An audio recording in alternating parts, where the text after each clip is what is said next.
Breaking news. BRS నేత మాజీ water resource corporation chairman వి ప్రకాష్ ను కాళేశ్వరం కమిషన్ ప్రశ్నించింది. మీ సొంత ఆలోచనలను అఫిడవిట్లో పెట్టారా? మా ముందు రాజకీయ ఉపన్యాసాలు చేయొద్దంటూ కమిషన్ ప్రకాష్ కు సూచనలు చేసింది. తాను కమిషన్ కు సపోర్ట్ చేయడానికి అఫిడవిట్ ఇచ్చారని ప్రకాష్ చెప్తున్నారు.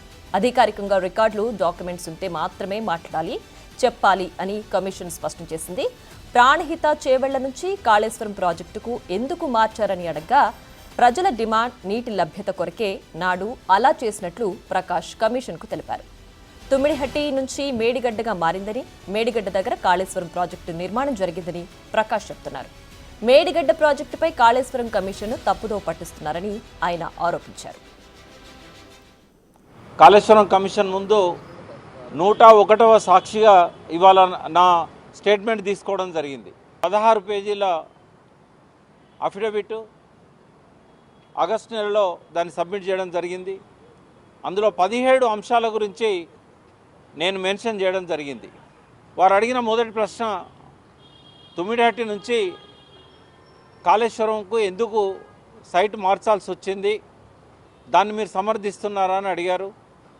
సో నేను అది ఒకటే మాకు ఆధారము. ఎందుకంటే తుమ్మిడిహట్టి బ్యారేజ్ వద్ద అనేక సమస్యలు వచ్చాయి.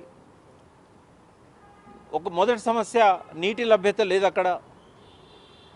రెండవది బ్యారేజ్ హైట్ను 152 మీటర్ల నుంచి 148 మీటర్లకు కుదించుకోమని చెప్పి మహారాష్ట్ర గవర్నమెంట్ అభ్యంతరం చెప్పింది. అట్లాగే చాపరాల్ వన్యమృగ సంరక్షణ కేంద్రం ఉన్నది అక్కడ. ఈ అన్ని కారణాల వల్ల ముందు అనుకున్నది ప్రాణహిత చేవెళ్ల ప్రాజెక్టులో భాగమైన 152 మీటర్ల బ్యారేజ్ అనేది సాధ్యం కాదు అనేది ఈ మహారాష్ట్ర ప్రభుత్వంతో వరుసగా జరిపిన చర్చల తర్వాత, 2 రాష్ట్రాలు ఏర్పాటు చేసిన టెక్నికల్ బోర్డు పరిశీలన తర్వాత, అనేక సమావేశాల తర్వాత కె చంద్రశేఖరరావు గారు అప్పటి ముఖ్యమంత్రి అంతిమంగా నిర్ణయం తీసుకున్నారు. తుమ్మిడిహట్టి బ్యారేజ్ అనేది సాధ్యం కాదు. ఎందుకంటే రకరకాల అనుమతులు రావాలి. ముందుగా ప్రజలు ప్రొటెస్ట్ చేస్తున్నారు. మహారాష్ట్ర గవర్నమెంట్ ఒప్పుకోవట్లేదు. గత 50 సంవత్సరాల నుంచి కూడా సమైక్య రాష్ట్రంలో ఈ అంతర్రాష్ట్ర వివాదాలలోనే చాలా ప్రాజెక్టులు ఆలస్యం కావడం కానీ, నిలిచిపోవడం కానీ జరిగింది. మళ్ళీ ఆ గొడవలతోని ఇట్లాగే కొనసాగితే తెలంగాణ రైతుల ఆత్మహత్యలు ఆగవు అని చెప్పి చంద్రశేఖరరావు గారు నిర్ణయించుకొని సిడబ్ల్యూసి ఏదైతే సూచనలు చేసిందో, వేరే ఎక్కడైనా ఆల్టర్నేట్ సైట్ చూడండి అని చెప్పి మన ప్రభుత్వానికి, అప్పటి టీఆర్ఎస్ ప్రభుత్వానికి లెటర్ రాయడం జరిగింది.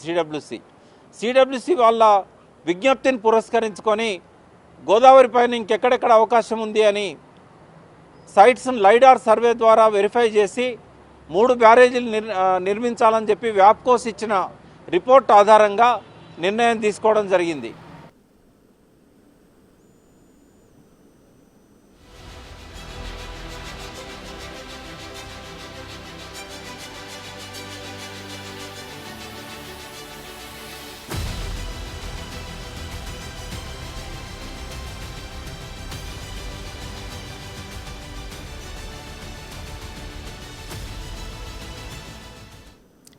అయితే బీఆర్ఎస్ నేత మాజీ వాటర్ రిసోర్స్ కార్పొరేషన్ చైర్మన్ వి ప్రకాష్ ను కాళేశ్వరం కమిషన్ ప్రశ్నించింది. మీ సొంత ఆలోచనలు అఫిడవిట్లో పెట్టారా, లేదంటే మా ముందు ఇట్లా రాజకీయ ఉపన్యాసాలు చేయొద్దంటూ కమిషన్ ప్రకాష్ కు